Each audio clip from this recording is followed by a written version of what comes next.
தேவையெல்லாம் தேடி வந்து சேர்த்தா.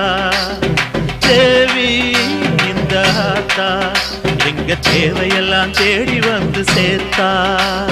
தாய்மையிலே பார்த்தா நோய்களிலே காத்தா பூவெடுத்து போட்டா பொன்னளப்பா ஆத்தா பொன்னளப்பா ஆத்தா பொன்னளப்பா ஆத்தா.